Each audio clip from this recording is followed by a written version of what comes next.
शुरू होगा। Good morning students. मुख्यमंत्री अभ्युदय योजना के अंतर्गत एनडीए-सीडीएस में आज 17 जून को आज का जो टॉपिक है बायोडायवर्सिटी, हिंदी में कहते हैं जैव विविधता। जय विविधता। आपको पता है पृथ्वी पर लाखों प्रकार की प्रजातियां हैं।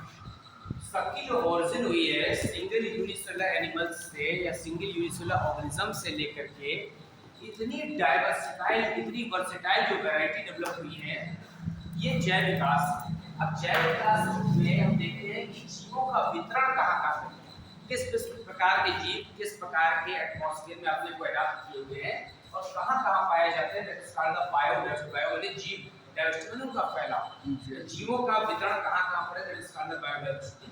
जो वर्ड था बायोडायवर्सिटी में सबसे पहले दिया था W.B. रोजन, उन्होंने बायोडायवर्सिटी वर्ड दिया था और इसको एक्सप्लेन किया था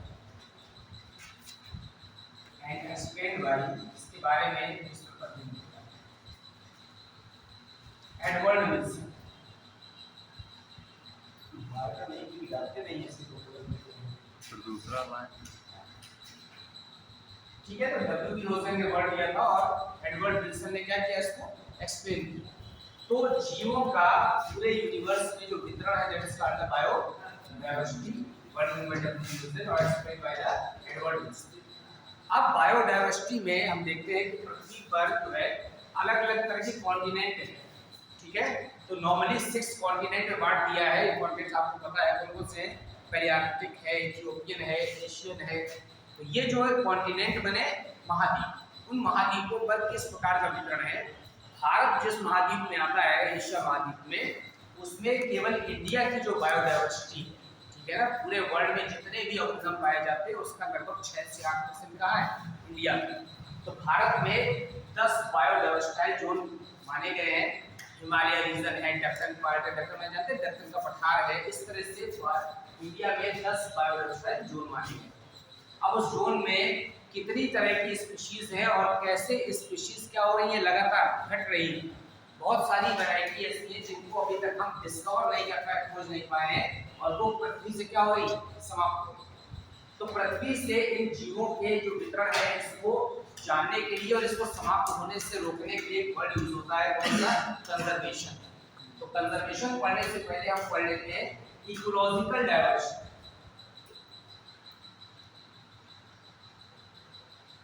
इकोलॉजिकल बायोडायवर्सिटी। इकोलॉजिकल का मतलब है पारिस्थितिक रीजन से, एटमॉस्फेयर से जो related, that is called the ecological biodiversity. तो इकोलॉजिकल बायोडायवर्सिटी को 3 पार्ट में एक्सप्लेन किया गया है। Is differentiated into alpha, beta and gamma. तो अल्फा बायोडायवर्सिटी, बीटा बायोडायवर्सिटी और क्या डिफरेंस है अल्फा, बीटा और गामा में। अगर केवल एक पर्टिकुलर हैबिटेट माने क्षेत्र जहां कोई ऑब्जर्व रहते हैं, एक पर्टिकुलर निश्चित हैबिटेट में अगर जीवों के वितरण का अध्ययन करते हैं that is called the alpha biodiversity, ठीक है।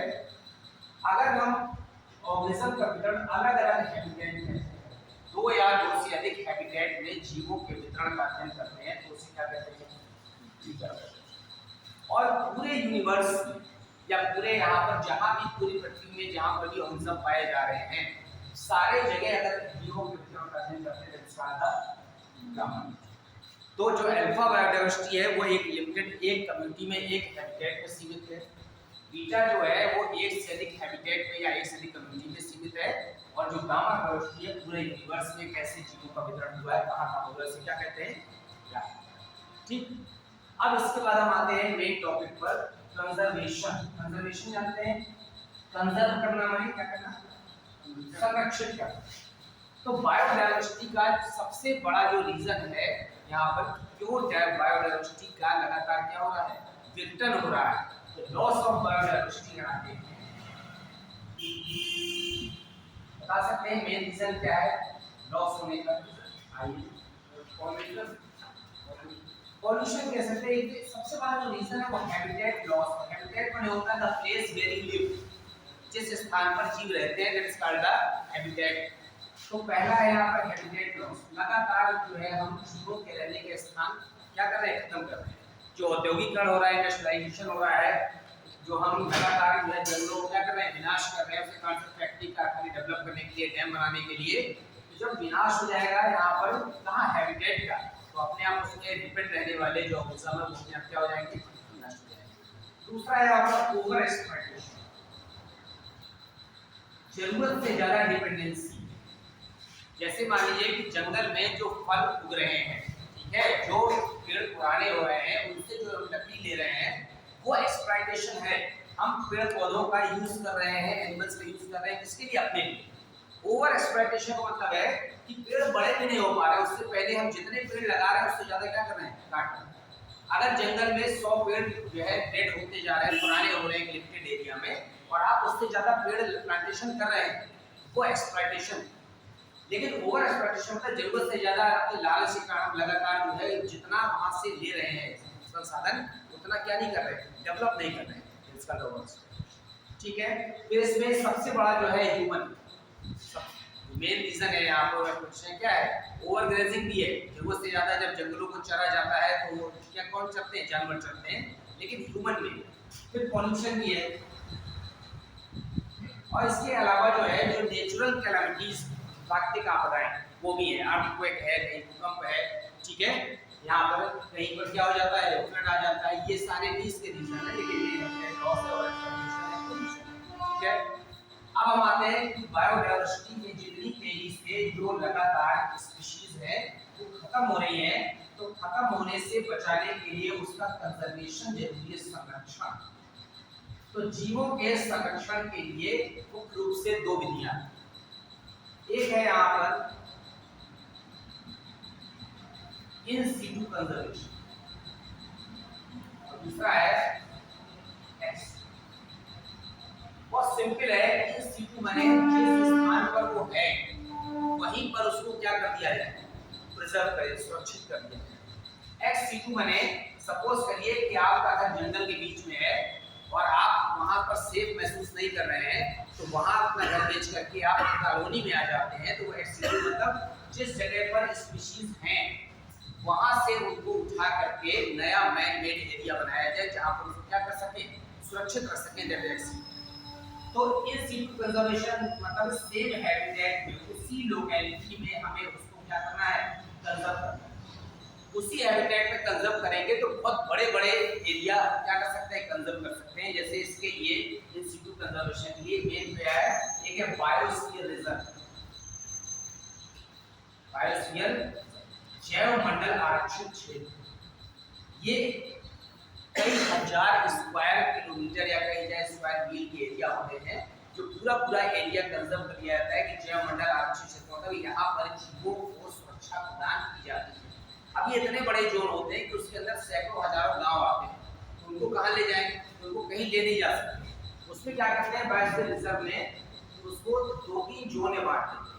तो बीच का जो सेंट्रल जोन होता है, कोर जोन, ठीक है ना, वहां पर किसी भी तरह की ह्यूमन एक्टिविटी को अलाउ नहीं किया जाता। इसके अलावा जो बीच का जोन होता है, यहाँ पर ये बफर जोन, यहाँ पर केवल लिमिटेड एक्टिविटी अलाउ होती है, और चारों तरफ का जो जोन होता है पेरिफेरल जोन, यहाँ पर गांव भी बसे रहते हैं, लोग वहाँ पर खेती भी कर सकते हैं। इसके अलावा प्लांट प्रोडक्ट का भी उपयोग कर सकते हैं, जानवर भी पाल सकते हैं, सब कर सकते हैं। तो भारत में 3 बायोस्फीयर रिजर्व हैं, एक नीलगिरी के पास, ठीक है, एक नंदा देवी, आपने नाम सुना होगा, ये सब बायोस्फीयर रिजर्व। तो पूरे वर्ल्ड में जो है 20-30 है, और इंडिया में भी क्या है, 3 है। फिर इसके बाद हम आते हैं यहाँ पर दूसरा, आपने नाम सुना होगा नेशनल पार्क, ठीक है, यूपी में कोई है क्या? अरे यार इस तरह की चीजें तो आप जरूर बतानी चाहिए। नेशनल पार्क राष्ट्रीय पार्क होते हैं, सेंट्रल गवर्नमेंट द्वारा एस्टैब्लिश एंड गवर्न होते हैं, मतलब सेंट्रल गवर्नमेंट केंद्र सरकार भी निर्मित करती है, वही क्या करती है, उसको संचालित करती है। इसमें भी इसी तरह के एरिया है, कोर जोन है, यहाँ पर बात क्या है, मिडिल जोन है, और लास्ट में पेरिफेरल जोन। तो कोर जोन में किसी भी तरह की एक्टिविटी अलाउड नहीं होती है। जो नेशनल पार्क होता है ये फ्लोरा एंड फाना माने जंतु और पौधे दोनों के लिए आरक्षित क्षेत्र। ये भी यहाँ पर जो नेशनल पार्क है भारतवर्ष में राष्ट्रीय 400 है। यूपी में कौन सा है? दुधवा राष्ट्रीय लखीमपुर खीरी में कभी जाइएगा तो ऐसे जरूर घूमने जाया करिए। वहाँ पर दुधवा राष्ट्रीय पार्क में यूपी में जो है सबसे ज्यादा नेशनल पार्क एमपी में है। जितने भी राज्य है उसमें सबसे ज्यादा कहाँ पर है? एमपी में है। कान्हा किसली है। इसके अलावा जो आपके राजस्थान में है, राजस्थान के अलावा आपके गुजरात में है। तो आपने गिर राष्ट्रीय उद्यान नाम सुना है, गिर कहाँ पर है? गुजरात में है। कान्हा किसली कहाँ पर है? एमपी में है, बालाघाट के पास। यूपी में क्या है? लखीमपुर है। इसके अलावा काजीरंगा नाम सुना हो, कभी आसाम जाइएगा तो वर्ल्ड फेमस नेशनल पार्क है काजीरंगा। किसके लिए है? किसके लिए आरक्षित है? मेन किसका? नहीं, एक सींग वाले गैंडा के लिए, राइनोसोरस, वन हॉर्न राइनोसोरस। पूरे वर्ल्ड में इतना अच्छा नेशनल पार्क गैंडे के लिए कहीं नहीं। ठीक है, तो ये सब नेशनल पार्क है। बहुत सारे नेशनल, इनका एरिया बहुत बड़ा होता है। इतना बड़ा एरिया होता है कि हम उस पूरे क्षेत्र को कंजर्व कर रहे हैं, इसलिए अलग से पूरी पॉपुलेशन को कहीं डिस्प्लेस नहीं कर सकते। इसलिए वहाँ पर गांव भी बसे रहते हैं, बस इनमें जोन बना देते हैं। इस जोन में ह्यूमन एक्टिविटी नहीं हो सकती, इस जोन में आप जो है ओवर एक्सप्लॉयटेशन नहीं कर सकते, और बाहर के जोन में आप सब कर सकते हैं। प्लांटेशन कर सकते हैं और डिफॉरेस्टेशन माने जंगलों को काट सकते हैं, लेकिन जब वो जंगल में वृक्ष पुराने हो जाते हैं तो उसको काट के लकड़ी का उपयोग कर सकते हैं, बशर्ते उतने ही पौधे क्या करने हैं? लगाने। ये गवर्नमेंट की पॉलिसी होती है। फिर इसके बाद हम आते हैं यहाँ पर सेंचुरीज। सेंचुरीज को हिंदी में कहते हैं शरण स्थली। शरण स्थली और नेशनल पार्क दोनों में अंतर ये है कि सेंचुरीज राज्य सरकार द्वारा निर्दिष्ट होती है, गवर्नमेंट। ठीक है, हर प्रदेश की सरकार अपने हिसाब से शरण स्थली बनाती है और केवल एनिमल्स के लिए बनाई है, केवल जंतुओं का संरक्षण करना है। इसी सेंचुरीज के अंदर ही आपने देखा है यहाँ पर कि अपने भारतवर्ष में जो सेंचुरीज बनाई गई है उसमें सबसे पहले जो सेंचुरी बनाई गई थी वो कहाँ बनाई गई थी? उत्तराखंड। उत्तराखंड में यहाँ पर एक जिम कॉर्बेट नेशनल पार्क। ठीक है, पहले वो यूपी में था, उत्तराखंड हो गया, 15-20 साल पहले उत्तराखंड में आ गया। वो एक अंग्रेज जिम कॉर्बेट थे, उन्हीं के नाम पे बनाया गया है। अब अलग इसी जिम कॉर्बेट नेशनल पार्क की तरह पर शेरों के संरक्षण के लिए लायन सफारी हो गया। ठीक है, अगर आपको एलिफेंट का करना है तो एलिफेंट सफारी हो गया। तो सफारी जो है तो छोटे छोटे से एरिया वो किसमें आते हैं? एक्स2 में। लेकिन जो शरण स्थली होती है वो बहुत बड़े एरिया में होती है और 300 से 400 500 मील स्क्वायर मील के एरिया हो सकता है, तो ये शरण स्थली। फिर इसके बाद एक होता है हॉट स्पॉट। हॉट स्पॉट ऐसे एरिया है जहां पर बहुत ज्यादा जीव कोई वैरायटी पाई जाती है, लेकिन हैबिटेट लॉस बहुत तेजी से होने के कारण वहां पर प्रजातियां तेजी से क्या हो रही? नष्ट हो रही। तो ऐसे स्थान जहां पर प्रजातियों की संख्या बहुत ज्यादा है, लेकिन उनके विखंडित होने की, विघटित होने की या समाप्त होने की दर भी बहुत ज्यादा है, वो क्या कहलाते हैं? हॉट स्पॉट कहलाते हैं। तो ये हॉट स्पॉट के बाद एक आता है रामसर साइट। रामसर साइट क्या है? अफगानिस्तान में एक सम्मेलन हुआ था।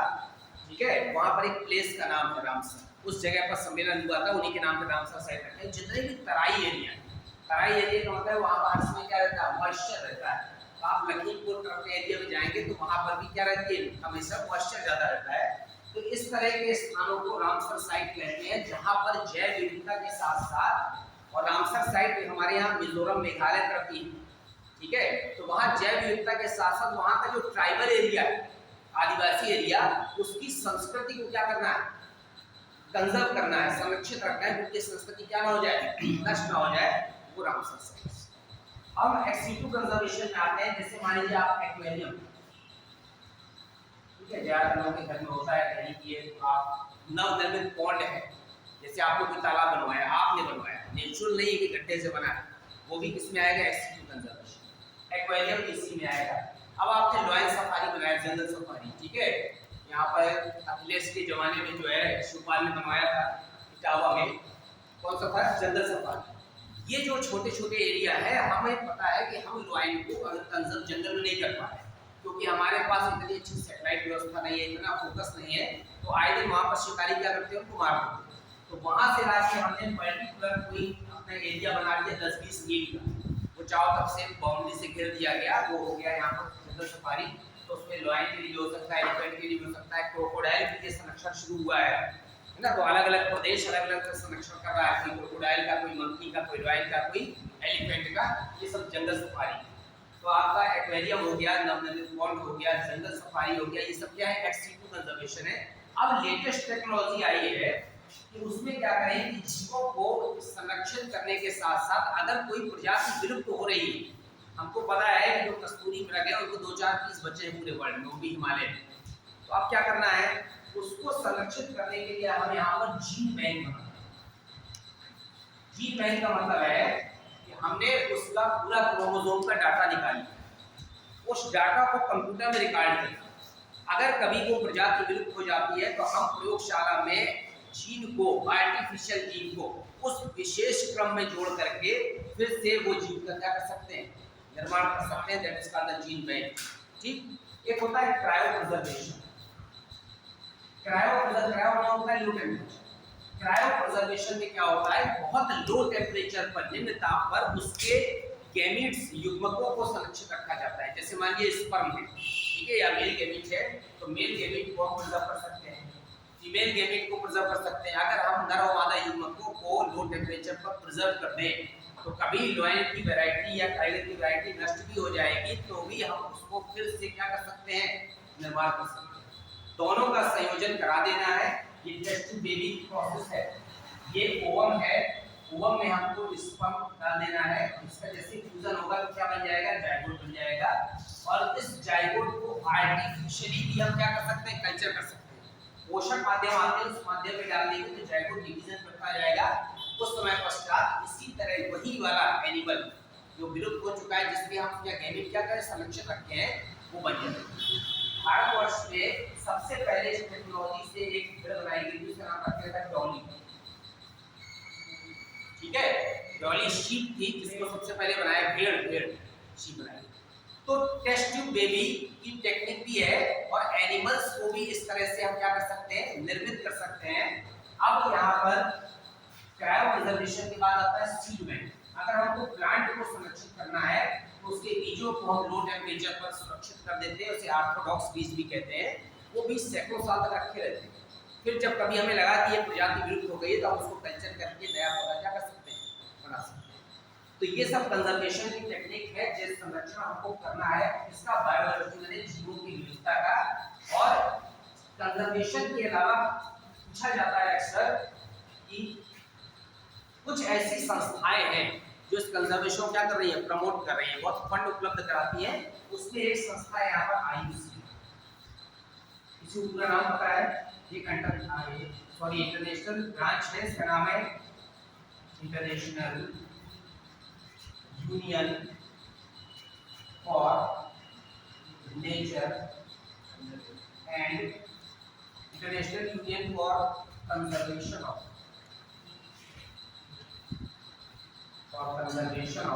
इसका कंजर्वेशन करना है, नेचर एंड नेचुरल रिसोर्सेज, प्रकृति और प्राकृतिक संसाधनों का संरक्षण करने वाली जो अंतरराष्ट्रीय संस्था है उसे क्या कहते हैं, आईयूसीएन।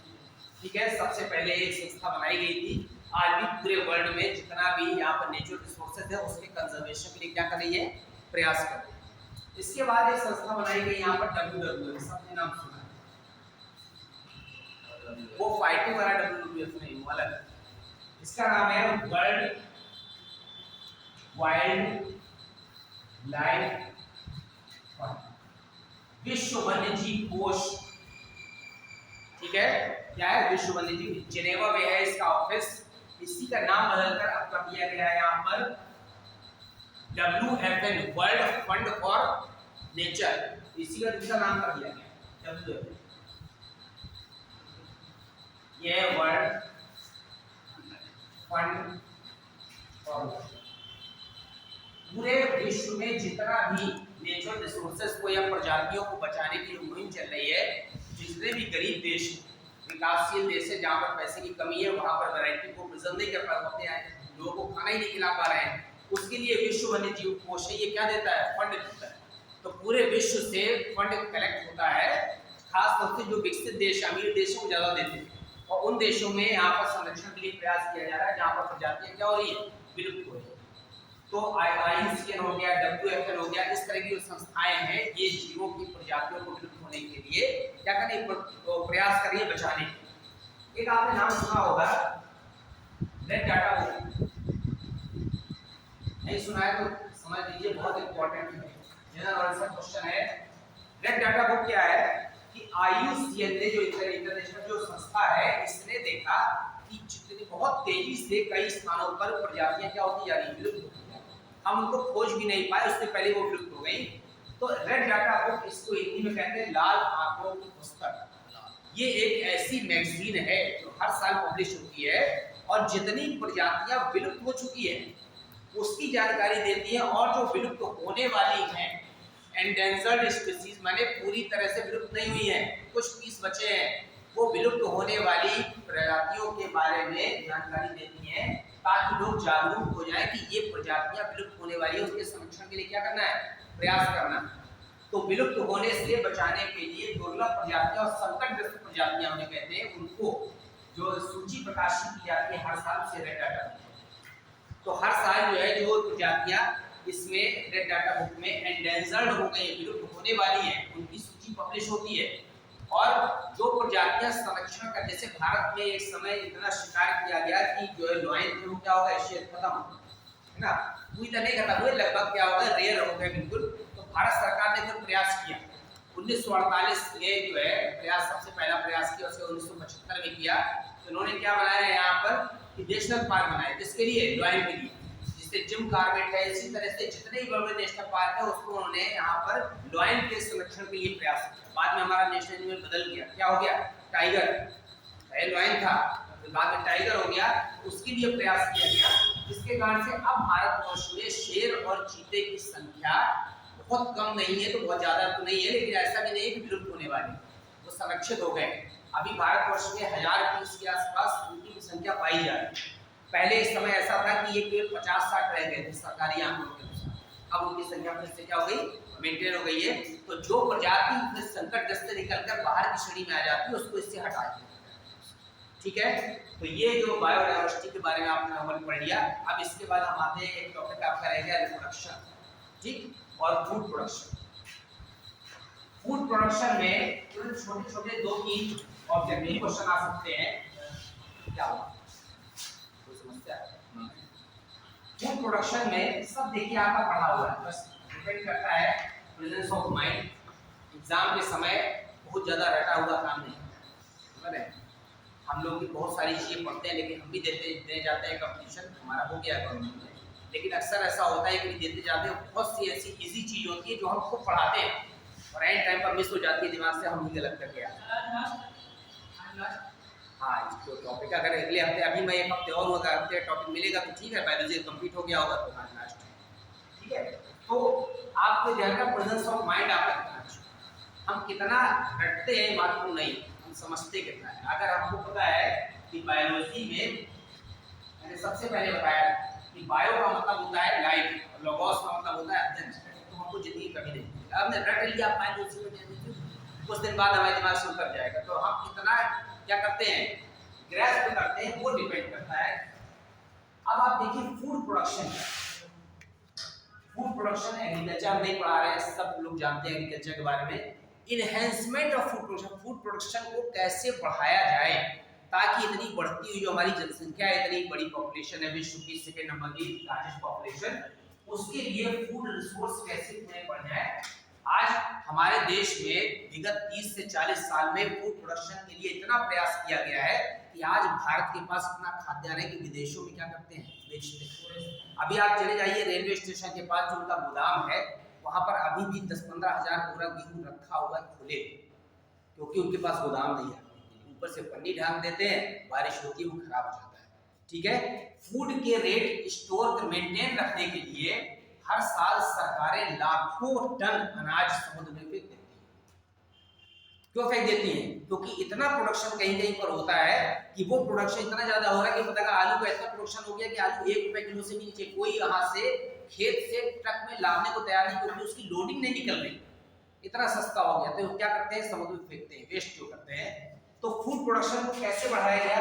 एक समय ऐसा था, आपको पता है कि जब जो है पाकिस्तान से क्या हुआ था, भारत का युद्ध हुआ था, तो उस समय भारत के पास फूड प्रोडक्शन बहुत कम था। तो उस समय लाल बहादुर शास्त्री जब प्रधानमंत्री थे तो उन्होंने एक नारा दिया था लोगों को, जय जवान जय किसान, ठीक है। और लोगों से कहा, खुद भी एक टाइम खाते थे, कहते थे लोगों से कि एक टाइम भोजन को है ताकि खाद्यान्न बच जाए। उसके बाद हमारे देश में एक बहुत महान वैज्ञानिक हुए doctor M S Swaminathan. Doctor M S Swaminathan, जब इन्होंने ये दशा देखी तो इन्होंने जो है खाद्यान्न के उत्पादन के लिए बहुत प्रयास किया। इन्होंने ऐसी नई नई वैरायटी डेवलप की, प्रजातियां, जिससे खाद्यान्न का उत्पादन 4 से 6 गुना हो गया। वही जो गेहूं की वैरायटी हमारे एक निश्चित एरिया में कम पैदा होता था, इन्होंने नई नई वैरायटी डेवलप की और उसी से प्रोडक्शन 4 से 6 गुना बढ़ गया। इसीलिए इनको क्या कहा गया है, फादर ऑफ ग्रीन रेवोल्यूशन, हरित क्रांति के जनक। तो हरित क्रांति क्या है, भारतवर्ष में खाद्यान्न के उत्पादन में जो अत्यधिक वृद्धि की गई वो डॉक्टर एम एस स्वामीनाथन के कारण हुई। इसलिए इनको भारत में हरित क्रांति का क्या कहते हैं, जनक। तो डॉक्टर एम एस स्वामीनाथन ने प्रयास किया और इसी के साथ साथ यहाँ पर एम एस स्वामीनाथन के बाद एक डॉक्टर वर्गीस कुरियन हुए। डॉक्टर वर्गीस कुरियन ने मिल्क प्रोडक्शन में बहुत काम किया। आज जो अमूल डेयरी की स्थापना है वो डॉक्टर वर्गीस कुरियन ने की थी। और अमूल डेयरी एशिया का सबसे बड़ा ब्रांड है, समझ रहे हैं, इंडिया का नहीं, एशिया का सबसे बड़ा ब्रांड है। और आज जो मिल्क प्रोडक्शन इतने गुना बढ़ा है, तो भारत में पहले भी मिल्क प्रोडक्शन होता था, लेकिन क्या था कि हम उसको ठीक से मैनेजमेंट नहीं था। ज्यादातर दूध जो है वहां पर नहीं पहुंच पाता था, कहाँ, बड़े बड़े प्लांट तक, वहां तक पहुंचने के पहले खराब हो जाता। तो अमूल डेयरी ने क्या किया कि लोग मिल्क प्रोडक्शन बढ़ाने के लिए जानवरों का वर्क करना शुरू किया। ऐसी नई नई प्रजातियां डेवलप की जानवरों की, किसकी, दुधारू जानवरों की। तो उनका मिल्क प्रोडक्शन बहुत ज्यादा बढ़ गया। प्रोडक्शन ज्यादा होने लगा तो उसके बाद उसकी सप्लाई शुरू की और इकट्ठा करके जो है कहां तक लाना शुरू किया, प्लांट में। तो गुजरात में आनंद में एक प्लांट है, तो उसमें अमूल डेयरी का, तो एशिया का सबसे बड़ा प्लांट इसलिए माना जाता है कि उसका मैनेजमेंट इतना अच्छा है। जानवरों का मिल्क प्रोडक्शन, जो पहले एक जानवर 1 से 2 लीटर देता था, नई नई प्रजातियां डेवलप होने के बाद वो 8 से 10 लीटर दूध देने लगा।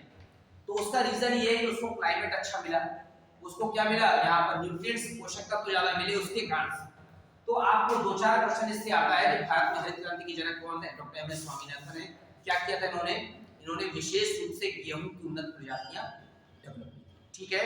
फिर एक आता है यहाँ पर कि ग्रीन रेवोल्यूशन, ये मैंने आपको बताया। ग्रीन रेवोल्यूशन क्या है, खाद्यान्न का अत्यधिक उत्पादन। एक है यहाँ पर व्हाइट रेवोल्यूशन, श्वेत क्रांति, दुग्ध के लिए ना।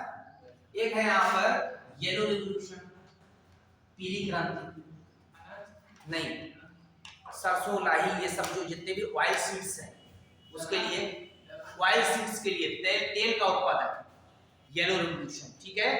फिर इसके बाद एक आता है सिल्वर रेवोल्यूशन। सिल्वर कलर का क्या होता है,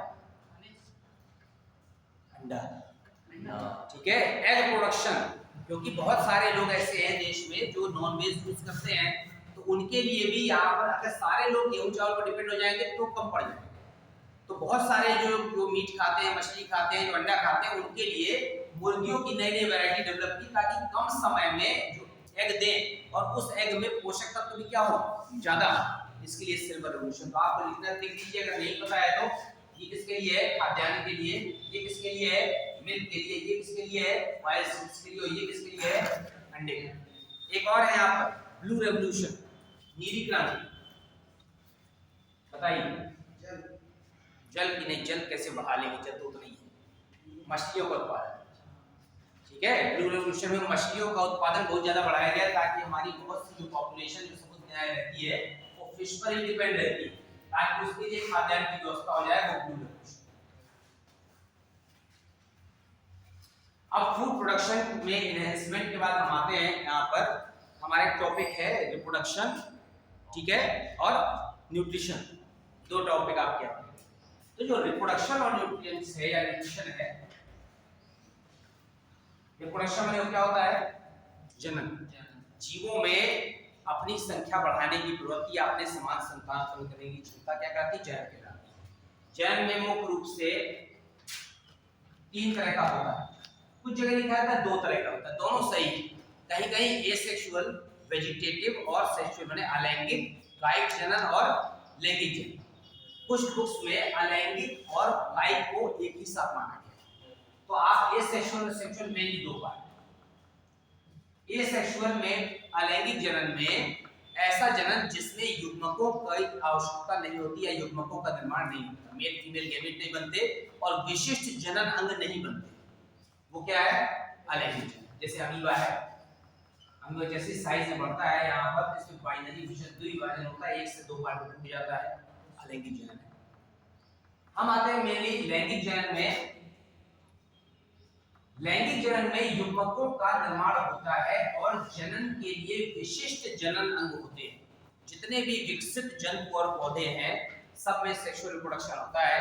हम सेक्सुअल रिप्रोडक्शन अगर प्लांट की बात करें पहले, तो प्लांट का जो सेक्सुअली रिप्रोड्यूसिंग जो स्ट्रक्चर है वो क्या है? फ्लावर।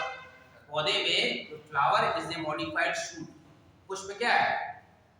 मॉडिफाइड शूट है। शूट का मतलब मैंने बताया था वही पार्ट होते हैं, तना। शूट में आता है तना, पत्तियां, शाखाएं, फ्लावर सब except the root, all the part is the shoot.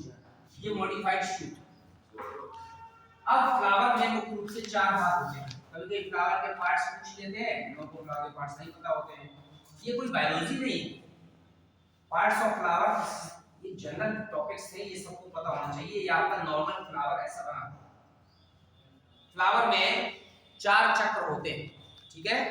सबसे जो बाहर का चक्र होता है उसको कहते हैं सेपल, बाहर नॉर्मली ग्रीन होता है। नॉर्मली जो दूसरा पार्ट होता है करण, ये पार्ट आपको दिखाई दे रहा है पंखुड़ियां, वो पेटल्स, ठीक है? गुलाब में आपको रेड कलर की दिखाई दे रही है, कमल में आपको किस दिखाई दे रही है? कई कलर के आते हैं। हाँ, कई कलर के आते हैं, लेकिन नॉर्मली तो गुलाबी दिखाई देती है। फिर इसके बाद हम आते हैं यहाँ पर एंड्यूशियम, उमंग। अब देखिए इसकी जो सेपल की जो कॉम्प्लेक्स पार्ट होता है उसको कहते हैं आप कैलिक्स। कैलिक्स का मतलब है बाह्यदल पुंज। हम यहाँ इसलिए लिख दे रहे हैं, ये तो गलत हो जाएगा, सोचेंगे यहाँ पर एंड्यूशियम लिखा है, यहाँ पर ये कैलिक्स माने बाह्यदल पुंज। एक बाह्यदल है तो वही सेपल है, वही कैलिक्स। एक से ज्यादा बाह्यदल है तो सब मिलके क्या बनाएंगे? कैलिक्स। दूसरा है कोरोला। एक दल है तो वही पेटल है, वही क्या है? कोरोला। एक से ज्यादा है तो सब मिलके क्या बनाएंगे? एंड्यूशियम को हिंदी में कहते हैं पुमंग। ये पुष्प का नर जनन है, ठीक है? और इसकी इकाई होती है पुंकेसर। ये जो बना, अगर एक पुंकेसर है फ्लावर तो यही पुंकेसर है, यही क्या है? पुमंग। और एक से ज्यादा है तो सब मिलके क्या बनाएंगे? पुमंग। और चौथा पार्ट होता है गायनुशियम। गायनुशियम को हिंदी में क्या कहते हैं? जायाम। जायाम में देखो 3 पार्ट है। जायाम को अलग से इसलिए बना दे रहे हैं कि यही मेन पार्ट है। ये पार्ट है अंडम, जायाम की इकाई है। इसमें 3 भाग है। ये है अंडाशय। हम जो फल खाते हैं वो पुष्प का कौन सा भाग? अंडाशय, ठीक है? पुष्प का अंडाशय भाग ही क्या है? फल। ये क्या है? ये वर्तिका। और ये क्या है? वर्तिका। तो परागकण यहाँ से उड़ करके वर्तिका तक आते हैं, यहाँ से कहाँ पहुंच जाते हैं? अंडाशय। तो अंडाशय पुष्प में किसमें बदल जाता है? बाद में फल में बदल जाता है, ठीक है? और अंडाशय के अंदर एक ऐसा स्ट्रक्चर होता है उसे कहते हैं बीजांड। ये बीजांड निषेचन के बाद किससे बदल जाता है? बीज में, ठीक है? सीड जो होता है बीज वो इससे बनता है और फल किससे बनता है? अंडाशय, ठीक है? तो मेन पार्ट आपको याद रखना है कि अंडाशय ही फल में बदल जाता है और बीजांड किससे बदल जाता है? बीज, ठीक है? ये आप में रिप्रोडक्शन प्लांट्स। फ्लावर पार्ट के बाद हम एनिमल रिप्रोडक्शन में जंतुओं में हाईली कॉम्प्लेक्स और सबसे जो इंपॉर्टेंट एनिमल है वो कौन है? मनुष्य। अगर आप मनुष्य में जंतु देखें, लैंगिक जंतु, तो ऐसा स्ट्रक्चर रफली स्ट्रक्चर बना। ये जो नीचे का पार्ट है ये वास्तव में ये हमारी जो एब्डोमेन उदर पार्ट है, उदर का भाग ही नीचे मस्कुलर इमेजिनेशन माने उभार के रूप में उभर आता है, जिसको कहते हैं स्क्रोटम। इसको कहते हैं वृषण कोश, ठीक है? ये जन्म के पहले ये वाला पार्ट उदर है, उदर गुहा से नीचे ये वाले भाग स्क्रोटम नीचे की ओर लटक आते हैं ताकि शरीर के बाहर आने के कारण इस भाग का टेम्परेचर सामान्य टेम्परेचर से क्या हो जाए? कम हो जाए। इस एब्डोमेन पार्ट में अंदर हमारी एलिमेंट्री कैनाल भी, आहार नाल भी है, तो वहां पर फूड का डाइजेशन होता है और हीट उत्पन्न होती है। उसके कारण से इस भाग का तापमान ज्यादा है, इसीलिए जन्म के पहले ये वाला पार्ट नीचे की तरफ उठा आता है, इसे वृषण कोश कहते हैं। और ये जो वृषण कोश है, टेस्टिस है, इसके अंदर टेस्टिस है, वृषण। जो हमारे वृषण है नर जनन, मनुष्य कैसा एक लिंगी है, मतलब मेल अलग है और फीमेल अलग है। तो जो वृषण है वो अंडाकार रचना होती है, वृषण कोश के अंदर रहती है, और जन्म के समय ये वृषण कोश और वृषण नीचे की तरफ आ जाते हैं, ताकि यहाँ का तापमान तो शरीर के तापमान से क्या रहे, कम रहे। कम तापमान वृषण के अंदर नर युग्मक के निर्माण के लिए जरूरी है। अगर ये अंदर ही रहेंगे तो नर युग्मक का निर्माण नहीं हो पाएगा या ज्यादा मात्रा में नहीं बनेंगे। हाई टेम्परेचर में शुक्राणु या नर युग्मक क्या हो जाएंगे, नष्ट हो जाएंगे। इसीलिए ये जन्म के पहले नीचे की तरफ ऊपर आते हैं। और ये वृषण, ये वाली ये क्या है, शुक्रवाहिनी, जिस नलिका से ये जुड़े रहते हैं वो क्या कहलाती है, शुक्रवाहिनी। शुक्रवाहिनी माने शुक्राणुओं को ले जाने वाली नलिका। अब ये जो शुक्रवाहिनी है, यहाँ पर आकर एक शुक्राशय की नलिका से खुलती है, और शुक्राशय की नलिका यहाँ पर आगे बढ़कर ऐसी ट्यूब बनाती है, और ये ट्यूब में जो बाह्य जनन है इसको पेनिस कहते हैं। और यहाँ पर दो ग्लैंड्स लगी होती है, एक होती है प्रोस्टेट ग्लैंड। कौन सी ग्लैंड है, नर में पाई जाती है। प्रोस्टेट ग्लैंड ऐसा तरल सिक्रीट करती है जिसमें शुक्राणु क्या करते हैं, तैरते हैं, ताकि शुक्राणु को घर्षण ना हो। यहाँ पर वृषण में शुक्राणु बन रहे हैं इस शुक्रवाहिनी से होते हुए, और ये क्या है यहाँ पर शुक्राशय। शुक्राशय के तरल से होते हुए जिस नलिका में आ जाते हैं, ये पूरा यहाँ पर क्या है, इस ट्यूब, इसमें ग्रंथि लगी है प्रोस्टेट ग्रंथि। प्रोस्टेट ग्रंथि ऐसा तरल सिक्रीट करती है जो शुक्राणुओं को तैरने में सहायता करता है, क्षारीय माध्यम देता है। इसके अलावा एक छोटी सी ग्लैंड और लगी होती है, उसे कहते हैं यहाँ पर कौन सा, बल्बोयूरेथ्रल या काउपर। ये भी ऑयली सीक्रेशन सीक्रेट करती है। तो जिस समय शुक्राणु यहाँ से होते हुए बाहर निकलते हैं तो उनके मार्ग में घर्षण ना हो, और मूत्र की जो अम्लीयता है, मूत्र हल्की एसिडिक होता है यूरिन, उसकी अम्लीयता को ये समाप्त कर दे। इसके लिए ये जितनी भी ग्लैंड्स हैं सब क्या करती है, पदार्थ सीक्रेट करती है। और जो लिक्विड शुक्राणुओं को लेकर बाहर निकलता है उसको सीमेन कहते हैं। सीमेन का मतलब है शुक्राणु प्लस जनन द्रव्य। जो द्रव्य यहाँ से शुक्राशय से प्रोस्टेट ग्रंथि से काउपर से निकल रहा है, सारे मिक्सचर को क्या कहते हैं, सीमेन कहते हैं। ठीक है। वृषण में यहाँ पर प्रमुख नर जनन अंग है, जिसमें यहाँ पर शुक्राणु जन क्रिया द्वारा शुक्राणु का क्या होता है, निर्माण होता है। अब एक टेक्निक आती है, सॉरी टेक्निक आती है, अल्कोहल पॉपुलेशन को कंट्रोल करने के लिए यहाँ पर एक टेक्निक अपनाई गई कि उस समय यहाँ पर शुक्रवाहिनी को यहाँ से काट के बांध देते हैं, उसे कहते हैं नसबंदी। तो नसबंदी में वृषण के अंदर शुक्राणु तो बनेंगे, लेकिन उनको ले जाने वाली जो नलिका है वो यहाँ से बांध दिया, काट दी जाएगी, तो शुक्राणु यहाँ से होते हुए बाहर नहीं निकलेंगे। ठीक है। अब जानवरों में भी ये प्रोसेस अपनाई जाती है। अगर हमको किसी बैल को ताकतवर रखना है, वधिया करना है बछड़े को, ताकि वो जन्म ना कर सके, उसकी स्टेमिना ताकत ज्यादा से बनी रहे, तो पहले के समय में उसके वृषण को किसी मजबूत चीज से, या जो कपड़े धोने का घुटना होता है ना, उससे कूटते थे, ताकि वृषण के अंदर जितनी भी सेल्स है वो क्या हो जाए, नष्ट हो जाए। इसे वधियाकरण कहते हैं। ये बहुत दर्द जो है वाली प्रोसेस होती थी, पेनफुल।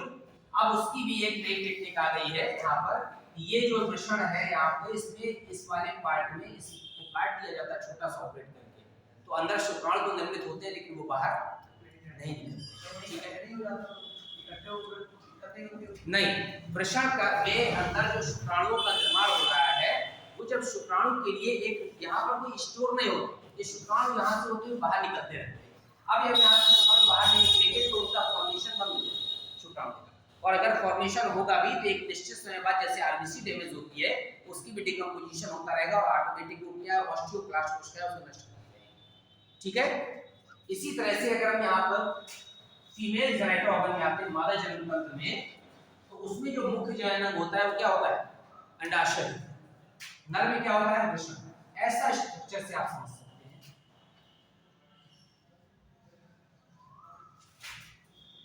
मैं रफली स्ट्रक्चर बना रहा हूं। ये ओवरी अंडाशय। अंडाशय के अंदर क्या बनता है, अंडाणु ओवम बनते हैं। ये अंडाणु जिस नलिका द्वारा आगे बढ़ते हैं उसे यहाँ पर क्या कहते हैं, ये देख रहे हैं, ये यहाँ से जुड़े हुए, ये अंडाणु यहाँ से निकल करके इस नलिका में आते हैं। इस नलिका को कहते हैं यहाँ पर अंडवाहिनी। अंडवाहिनी का आगे का सिरा से जुड़ा होता है, चौड़ा जैसे मिट्टी की तरह कीप होती है, और यहाँ से होते हुए तो यहाँ से आते हैं शुक्राणु इस वाले पॉइंट से, या तो लेफ्ट ओवरी में या राइट ओवरी से कहाँ अंडवाहिनी में, और यहाँ पर नर मादा और मादा युग्म क्या करते हैं, संयोजन करते हैं, तो यहाँ से इस अंडवाहिनी को बनते हैं। ठीक है, तो ये नलिका बंदी कहलाती है। पुरुष में नसबंदी कहते हैं, ठीक है, वेसेक्टोमी, इसमें ट्यूबेक्टोमी या नलिका बंदी कहते हैं। इसमें अंडवाहिनी को बांध दिया यहाँ से, तो यहाँ से अंडाणु तो बन रहे हैं, लेकिन यहाँ से अंडाणु इधर नहीं पहुँच पा रहे हैं, और शुक्राणु और अंडाणु के बीच में आपने नलिका को बांध दिया। तो इतनी पतली नलिका होती है, सुई की नोक से ही पतली, कि अगर आप उसको 2-4 दिन पता रहने देंगे तो दोनों झिल्ली क्या हो जाएंगी, जुड़ जाएंगी, तो फिर शुक्राणु और अंडाणु का संयोजन नहीं हो पाएगा। अब इसके बाद जिस समय यहाँ पर युग्मनस बन जाता है, निषेचन हो जाता है, तो जो शिशु है हमारा इस वाले पार्ट में रहता है, ये वाला पार्ट यूट्रस कहलाता है, इसको गर्भाशय कहते हैं। और ये जो भ्रूण है ये लगातार डेवलप करता है, जिस रचना से जुड़ जाता है मदर से उसको प्लेसेंटा कहते हैं। इसी प्लेसेंटा नामक रचना से भ्रूण को ऑक्सीजन भी मिलती है और डाइजेस्टिव फूड भी मिलता है, पचा हुआ भोजन, और एक्सक्रीटिव उत्सर्जी बाद इसके इसी से होकर के ब्लड सर्कुलेशन से होकर कहां निकलते रहते हैं, बाहर निकलते रहते हैं। तो जब तक इसका जन्म नहीं, जब जन्म होता है तो प्लेसेंटा ये एम्ब्रियो होती है, इस वाले पार्ट से भी बाहर आता है, तो ये नाभि से जुड़ा रहता है, इस पार्ट को काट करके अलग करते हैं, उसको अम्बिलिकल कॉर्ड कहते हैं। नाभि से, नाभि रज्जु, उससे काट कर हटा दिया जाता है, और 2-4 दिन बाद जो छोटा सा पीस लगा रह जाता है वो सूख के अपने आप गिर जाता है, क्योंकि मदर से कांटेक्ट क्या हो गया, खत्म हो गया। तो इस वाले पार्ट में यहाँ पर मेन ऑर्गन है ओवरी, ओवरी के बाद यहाँ पर अंडवाहिनी, अंडवाहिनी के बाद ये जो स्ट्रक्चर है जिसमें भ्रूण का डेवलपमेंट होता है उसे क्या कहते हैं, गर्भाशय। गर्भाशय का आगे वाला पार्ट वेजाइना कहलाता है, और उसकी वो मादा जननांग है जहाँ से होकर शुक्राणु क्या करते हैं, प्रवेश करते हैं। ठीक है, रिप्रोडक्शन पार्ट में आपके एक पूछा जाता है test tube baby. Test tube baby क्या है, ऐसी फीमेल्स जिनमें ओवम का निर्माण हो रहा है अंडाणु, लेकिन उनकी अंडवाहिनी किसी कारण से पहले से क्या है, ब्लॉक या विकृत डीजेनरेट है, और नर और मादा युग्मों का संयोजन नहीं हो पाता, उस कंडीशन में उस स्त्री से ओवम को निकाल लेते हैं टेस्ट ट्यूब का ओवम। ठीक है, और पुरुष के शुक्राणु को इसमें पहुंचा देते हैं। कोई एक ही शुक्राणु इसके अंदर जाएगा, और निषेचन के बाद क्या बनेगा, जाएगा युग्मनस।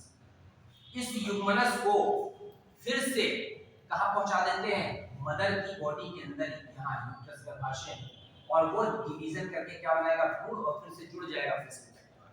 केवल निषेचन कहां कराया है, शरीर के बाहर, इसीलिए इसको कहते हैं टेस्ट ट्यूब बेबी। तो टेस्ट ट्यूब बेबी का मतलब है परक नली में निषेचन कराया, ना कि परक नली में जो उसका डेवलपमेंट हुआ है। डेवलपमेंट कहां, फिर से मदर की बॉडी के अंदर हुआ है। तो ये टेस्ट ट्यूब बेबी हो गया। सबसे पहला टेस्ट ट्यूब बेबी जो है अमेरिका में बनाया गया था, इंडिया में जो था उसका नाम रखा गया था, जो पहला विश्व का था उसका नाम था लुइस ब्राउन। ठीक है, उसके बाद 1975 या 78 में इंडिया में डेवलप हुआ, उसका नाम रखा गया था इंदिरा। तो जो टेस्ट ट्यूब बेबी की प्रोसेस है उसमें वो उन फीमेल्स के लिए है जिनमें अंडाणु का निर्माण होता है, लेकिन अंडाणु और शुक्राणु का क्या नहीं हो पाता, संयोजन नहीं हो पाता। अब यहाँ पर बहुत सारी ऐसी टेक्निक आ गई है। एक टेक्निक है यहाँ पर गिफ्ट। अगर किसी कंडीशन में यहाँ पर पुरुष में शुक्राणु का निर्माण नहीं हो रहा है, उस समय दूसरे पुरुष के शुक्राणुओं को लेकर के निषेचित कराया जा सकता है। यही कंडीशन है जो जानवरों में जो नई जो वैरायटी डेवलप हो रही है।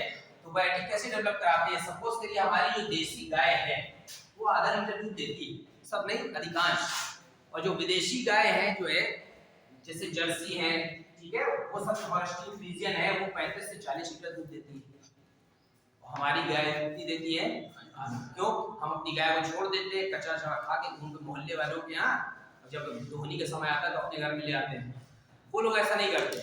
हमारे लोगों के यहाँ खुद के कूलर ऐसी भले ही ना हो, लेकिन उनकी जो गाय हैं या जानवर हैं वो लो टेम्परेचर पर ही रहते हैं। अगर इंडिया जैसा टेम्परेचर हो तो उनकी डेथ हो जाए, तो उसके लिए वहाँ पर एसी लगे हुए हैं। सफाई इतनी अच्छी होती है कि शायद हमारे घर में फर्श में उतनी नहीं होगी जितना वहाँ जानवरों के लिए होती है। हमारे यहाँ जानवरों के तो कभी सफाई होती नहीं है, वो गंदगी में से पड़े रहते हैं। इसके अलावा उसको न्यूट्रिएंट्स पोषक तत्व देना, एक निश्चित डाइट, कचरा नहीं खिलाना। जब इतना सब उसकी केयर करेंगे तो ऑटोमेटिक मिल्क प्रोडक्शन क्या होगा, बढ़ जाएगा। तो ऐसे जो वहां के बुल है, बैल है, सांड है, उनसे यहाँ पर सीमेन निकालनी है।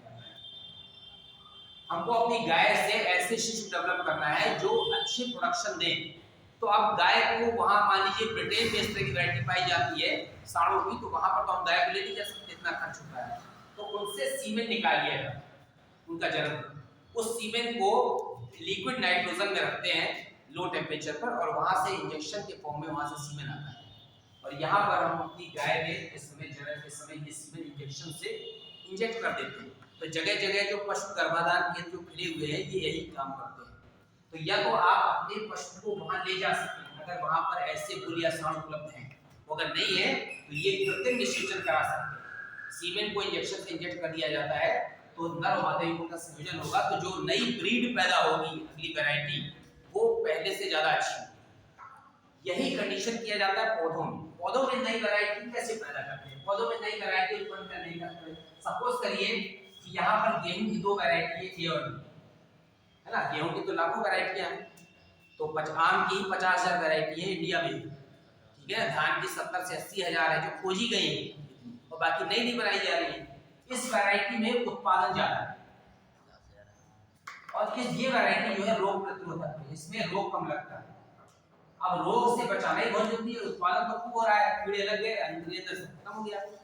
तो ये पुष्प के परागकणों को दूसरे पुष्प के वर्तिकाग्र तक पहुंचा दिया, समझ रहे हैं। जो सीड उत्पन्न होगा उसमें दोनों के लक्षण आएंगे, उत्पादन भी ज्यादा होगा और क्या होगा, रोग प्रतिरोधक भी होगा। तो ये जो प्रजाति उत्पन्न होगी उसे कहेंगे हाइब्रिड, हिंदी में कहते हैं संकर प्रजाति। संकर में सरौते वाला सा है, शंकर जी वाला नहीं। ये जो हाइब्रिड उत्पन्न हो रहा है इसमें दोनों के लक्षण आ रहे हैं। इसी तरह से एनिमल में होता है, इसे कहते हैं क्रॉस ब्रीडिंग। तो ब्रीडिंग कराने के बाद जो नई वैरायटी उत्पन्न होगी उसमें दोनों के उपयोगी लक्षण आ जाते हैं, ठीक है। इस तरह से जंतु और पौधों की नई नई वैरायटियां जो उत्पन्न की जा रही है और उनका उत्पादन क्या हो गया, बढ़ गया। चाहे पौधे का हो, चाहे जंतु का हो, चाहे मिल्क प्रोडक्शन हो, चाहे एग प्रोडक्शन हो, उसकी मात्रा जो बढ़ जाती है, ठीक है।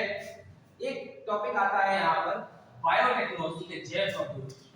जैव प्रौद्योगिकी क्या है कि किसी भी जीव ऑर्गेनिज्म को, सपोज करिए बैक्टीरिया, हम मानव जीवन के लिए कैसे यूज कर सकते हैं, मानव जीवन के लिए कैसे यूज करते हैं। एक छोटा सा एग्जांपल देखिए, बायोटेक्नोलॉजी समझ में आ जाए। सपोज करिए कि हमारी बॉडी में इंसुलिन बनाने वाला जीन नहीं है।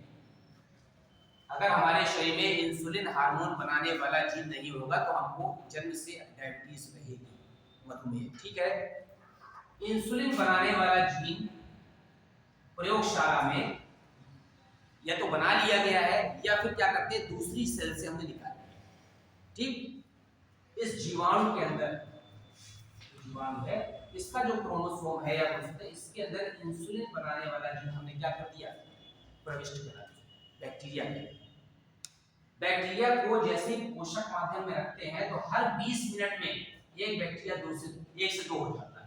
अगले 20 मिनट में 2 से कितने हो जाएंगे, 4। अगले 20 मिनट में 4 से 8 से 10 घंटे में असंख्य बैक्टीरिया उत्पन्न हो जाएंगे। कहाँ, प्रयोगशाला में। सारे बैक्टीरिया क्या बनाएंगे, इंसुलिन, क्योंकि हमने इंसुलिन बनाने वाला जीन बैक्टीरिया में प्रविष्ट करा दिया था। ये बहुत महंगी टेक्नोलॉजी, जीवाणु बहुत छोटा होता है, फिर बैक्टीरिया के अंदर हमें उसके क्रोमोसोम देखना है, ठीक है, वो बहुत छोटे होते हैं। उसके बाद हमें उसमें कट लगाना है। कट लगाने के लिए चाकू यूज नहीं करते, चाकू इतनी बड़ी होती है, बैक्टीरिया तो दिखता भी नहीं। उसके लिए विशेष प्रकार का एंजाइम होता है, उस एंजाइम से जिससे उसको काटते हैं उसको कहते हैं रिस्ट्रिक्शन एंडोन्यूक्लियस। इस एंजाइम से इसकी क्रोमोसोम को काट देते हैं, काटने के बाद गैप बन जाता है और ये वाला जीन प्रविष्ट करा के जिस एंजाइम से जोड़ देते हैं फेविकॉल की तरह, उसका नाम है लाइगेज। इस एंजाइम से जोड़ देते हैं, जोड़ना भी तो क्रोमोसोम बीच से टूट गया है, और फिर यहाँ पर ये बैक्टीरिया डिवाइड करना शुरू करेगा और 4 से 10 घंटे में, 20 घंटे में इंसुलिन हार्मोन, ठीक है ना, कई लीटर इकट्ठा हो जाएगा। उसको छोटे छोटे से सैंपल में बना करके और मार्केट में क्या करेंगे, बेच देंगे। 100 रुपए का बिकेगा इंजेक्शन। और केवल खर्च किसमें आया, जिस समय आपने जीवाणु को कल्चर किया, इतनी अच्छी लैब होनी चाहिए, इतनी अच्छी टेक्नोलॉजी की, कि सूक्ष्म जीव रहे कि यहाँ पर कल्चर कंडीशन हो जाए और हम हमारे पास वो एंजाइम हो, इतने अच्छे एक्सपर्ट हो उस बैक्टीरिया के क्रोमोसोम को कट करके वहां पर जीन को क्या कर सके, इंट्रोड्यूस कर सके। इसमें बहुत खर्च आता है लेबोरेटरी बनाने में। इसी तरह की लेबोरेटरी बना करके जब मेडिकल कंपनियां बड़ी बड़ी होती है वो प्रोडक्ट बनाती हैं तो प्रोडक्ट बहुत कम कीमत पर बनता है।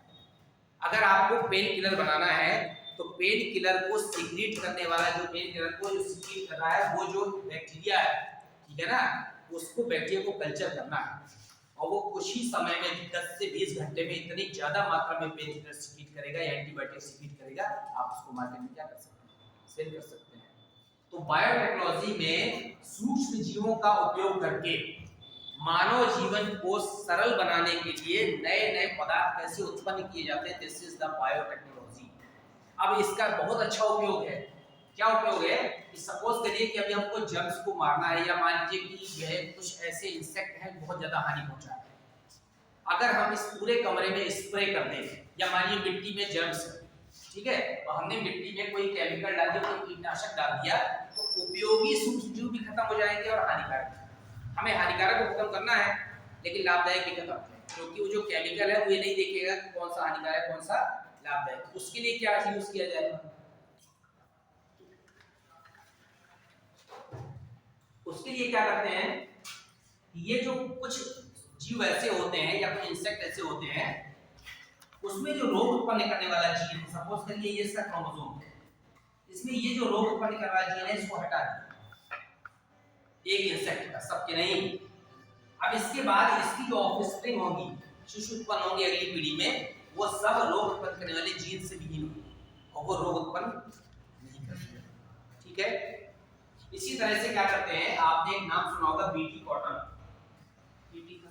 बीटी फसलें बहुत फेमस है।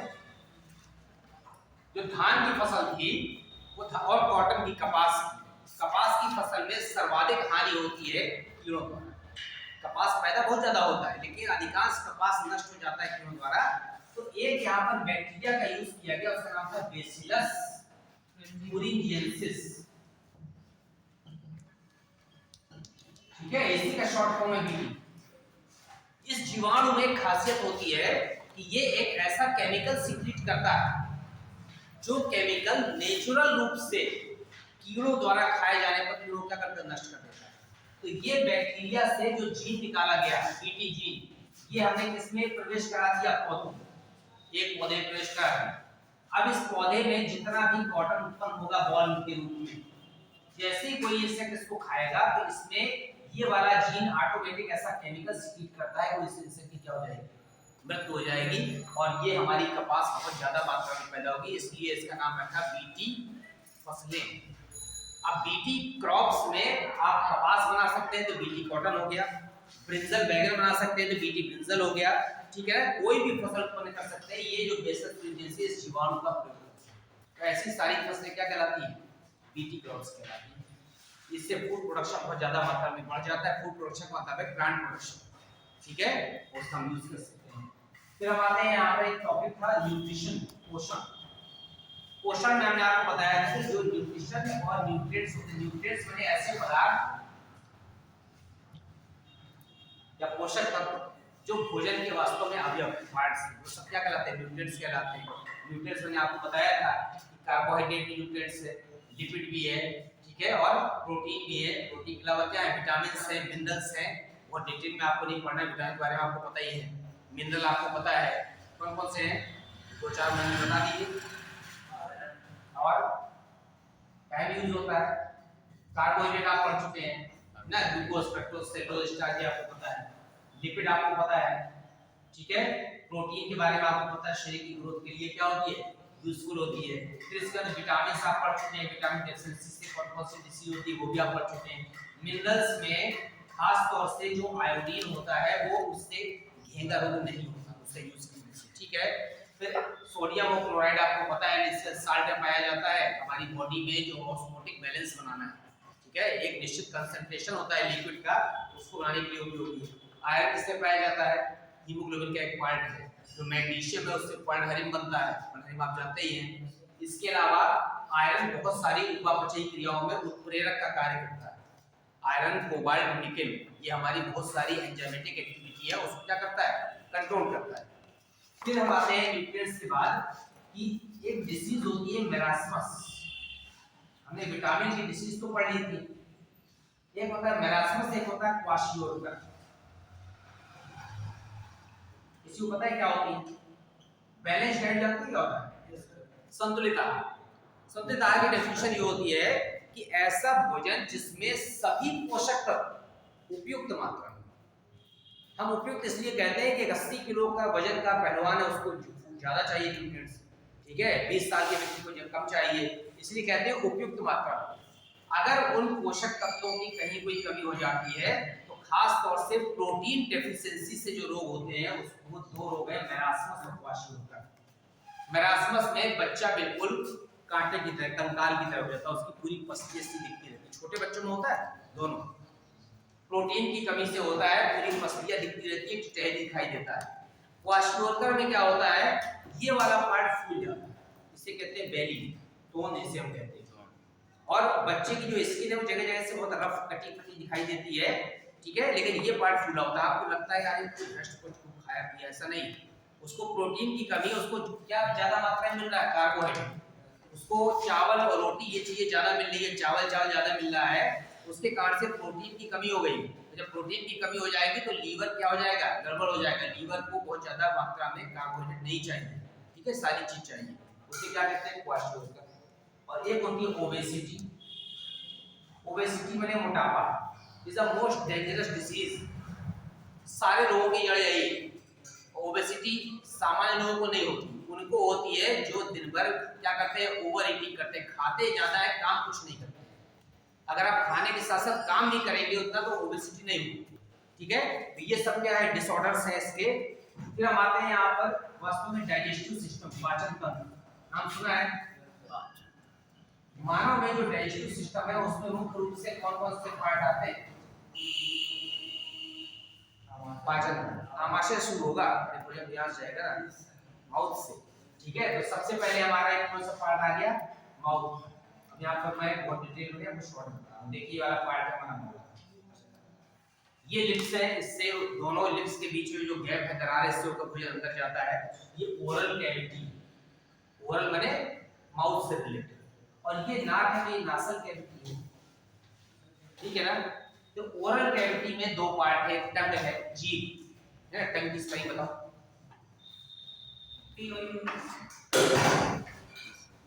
आप बताओ,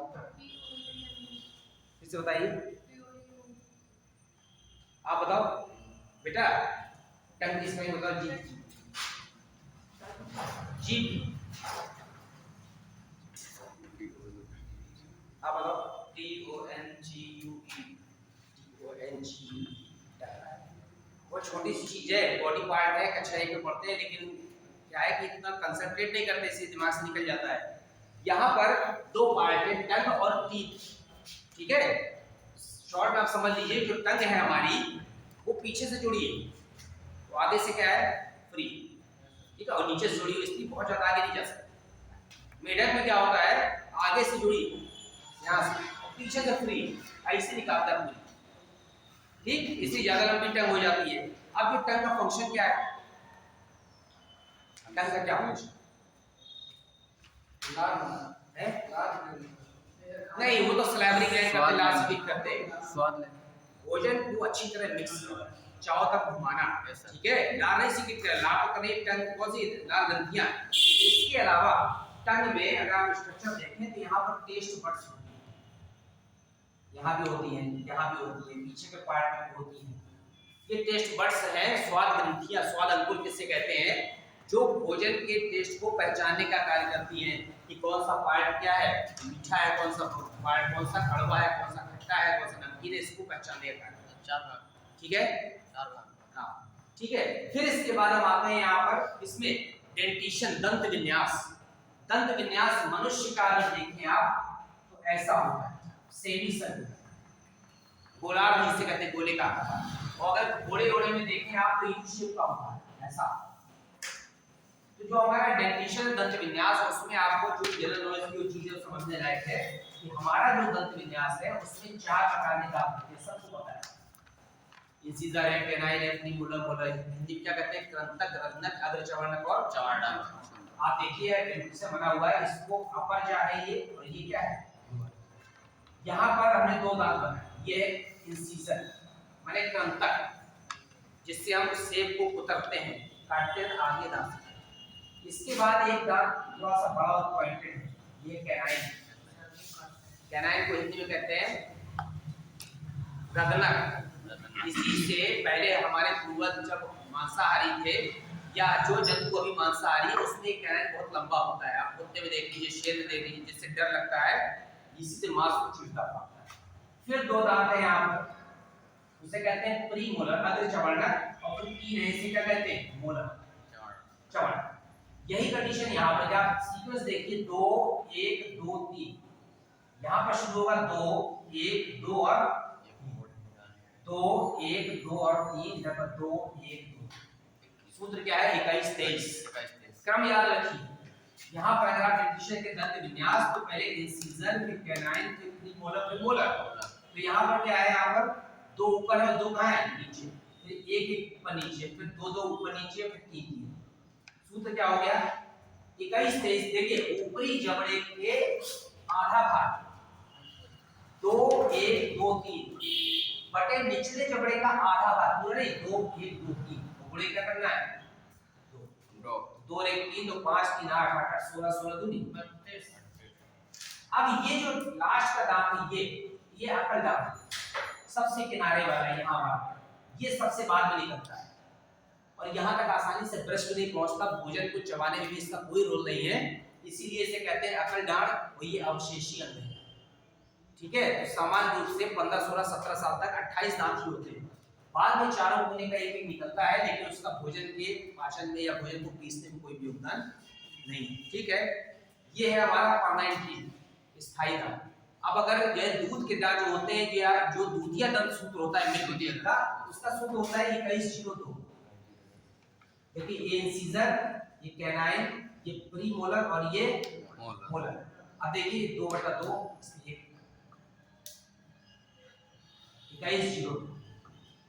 2102 मतलब इंसिजर ऊपर भी 2 है, नीचे भी 2। कैनाइन पहले की तरह 1 1 है। अग्रचर्वणक नहीं, छोटे बच्चे की बात कर रहे हैं, अग्रचर्वणक नहीं। और मोलर कौन कितने हैं? 2 2 है। तीसरा कब निकला है? 17 18 साल की, इसके बाद 2 गुणे 2 कर दीजिए, 2 1 3 और 2 5 5 10 10 दूनी। काट मत देना मैथ की तरह। जो मिल्क टीथ फार्मूला है उसमें केवल 20 दांत छोटे बनते हैं। तो प्री मोलर और मोलर के बीच में जो गैप होता है, उसे कहते हैं दंतावकाश। छोटे बच्चे में जब दांत निकलते हैं, तो आप देखेंगे कि पहले दंतक निकले हैं, एक छोटा सा नुकीला निकला है, उसके बगल में गैप है और फिर आगे दांत निकलने लगते हैं। ठीक है, तो मिल्क टीथ फार्मूला हो गया, परमेंट टीथ फार्मूला हो गया। अब हम इसके बाद आते हैं किस पार्ट में? ओरल हमारी और नासन कैसे जहां मिल जाते हैं, ये वाला पार्ट है, नेक्स्ट बनाया था। ये वाला पार्ट नासल कैविटी है, ये वाला पार्ट ओरल कैविटी, दोनों जहां मिल जाते हैं उस पार्ट को कहते हैं फेरिंक्स। फेरिंक्स माने ग्रसनी, श्वास मार्ग और भोजन मार्ग जहां मिल जाते हैं उसे क्या कहते हैं? ग्रसनी। ग्रसनी वाले पार्ट से ये ट्यूब, एक ट्यूब ऐसे आता है और एक ट्यूब कहा जाती है पीछे में, डॉट डॉट करके बनाते हैं। ये जो पीछे वाली है, ये है ग्रास नली। क्या है? ग्रास नली एक्चुअली इंग्लिश का शब्द है। पहले के पूर्वज घास खाते थे तो ग्रास नली रहती है उसका, और जो आगे की नली है ये श्वास नली। अब ऐसा कैसे हो रहा है? ये पार्ट यहाँ पर जहाँ दोनों मिल रहे हैं, यहाँ से ये पार्ट ऐसा क्रॉस कर रहा है, ऐसा, और ये वाला पार्ट यहाँ से ऐसा क्रॉस कर रहा है। जो भोजन जा रहा था वो पीछे की नली में चला गया और जो एयर आ रही थी वो आगे की नली में आ गई। तो अब ये जिस जगह क्रॉस करते यही फेरिंक्स थी। तो ग्रास नली की जो ऊपर का जो छेद है, ये इसे कहते हैं गलेट। गलेट माने निगल द्वार। ठीक है, और श्वास नली का जो ऊपर का पोर है इसे कहते हैं ग्लॉटिस। इसको कहते हैं घाटी द्वार। इस ग्लॉटिस के ऊपर ऐसे बड़ा सा बना दें, इस ग्लॉटिस के ऊपर एक ऐसा ढक्कन लगा हुआ है, इसके उस ढक्कन को कहते हैं एपिग्लॉटिस। क्या कहते हैं? इसका काम क्या है? हम जिस समय भोजन निगल रहे हैं तो ये ट्यूब खुली है तो भोजन निकलते यहाँ इधर से भोजन आ रहा है तो इसमें ना आ जाए, इसलिए एक ढक्कन ऐसा लगा रहता है, जैसे ही भोजन निकलते हैं वो इस समय इसको ढक लेते हैं ताकि फूड सरकता हुआ कहाँ जाए, इसके ऊपर से ग्रास नली। और अगर खांसी आए कभी आपको जो या गलती से भोजन चला गया तो तब तक खांसी आती है जब तक भोजन वापस ना आए, क्योंकि आगे जाने का स्पेस ही नहीं, ठीक है ना। तो एपिग्लॉटिस ऐसा पोर है जो श्वास नली के टॉप पर होता है और उसके छेद को केवल भोजन निगलते समय ढक लेता है। तो जिस समय भोजन निकल रहे हैं उस समय आधा एक सेकंड के लिए हमारी सांस एयर अंदर आना क्या होती है, रुक जाती है, लेकिन डेथ इसलिए नहीं होती कि हमारे लंग्स में पर्याप्त ऑक्सीजन होती है। और इसीलिए शुरुआत से बच्चों को योगा कराया जाता है ताकि किसी दशा में आप कभी पानी में डूब जाए या कोई आपकी नाक बंद कर दे तो कम से कम 1.5, 2, 3 मिनट तक आप सरवाइव कर सकें। अगर आप योगा नहीं करते हैं तो आपको 2-3 मिनट भी सांस रोक नहीं सकते। तो जो लोग जो है आर्मी में जाते हैं उनको सिखाया जाता है कि वो 5-5 मिनट तक सांस रोक सकते। तो जितनी एयर आप अंदर ले लेंगे उतनी देर के लिए आप जो है सांस अगर नहीं के अंदर जा रही फ्रेश एयर तो आप क्या कर सकते हैं, जीवित रह सकते हैं। फिर हम इस पार्ट श्वास की पढ़ रहे हैं यहाँ पर पोषण, तो ग्रास नली पार्ट लेते हैं। ग्रास नली मस्कुलर ट्यूब है, तो आगे जाके जिस रचना में खुलती है थैलेनुमा रचना, उसे क्या कहते हैं, आमाशय, स्टमक, ठीक है, ये थैलेनुमा रचना है। और आमाशय में पहुंचने से पहले ग्रास नली में एक ऐसा वॉल्व होता है, वॉल्व माने कपाट, जैसे फिल्मों में देखते हैं जब जो है उसके अंदर जब जाते हैं पुलिस चौकी के अंदर तो ऐसे खोल के जाते हैं, वो वापस फिर करते हैं। इसी तरह ये वाला वॉल्व है, जैसे भोजन का प्रेशर यहाँ से पड़ता है तो ये वॉल्व खुल जाता है और जैसे भोजन अंदर गया तो फिर से बंद हो गया, ठीक है। तो यहाँ से होते हुए यहाँ पर किसमें पहुँच गए, आमाशय। अब आमाशय की दीवार की जूस सीक्रेट करती है, उसे कहते हैं गैस्ट्रिक जूस, जठर रस। उसमें क्या होता है, HCl होता है, हाइड्रोक्लोरिक। जितने भी जर्म्स यहाँ से होकर आ रहे हैं वो भोजन के HCl द्वारा क्या होते हैं, ठीक है।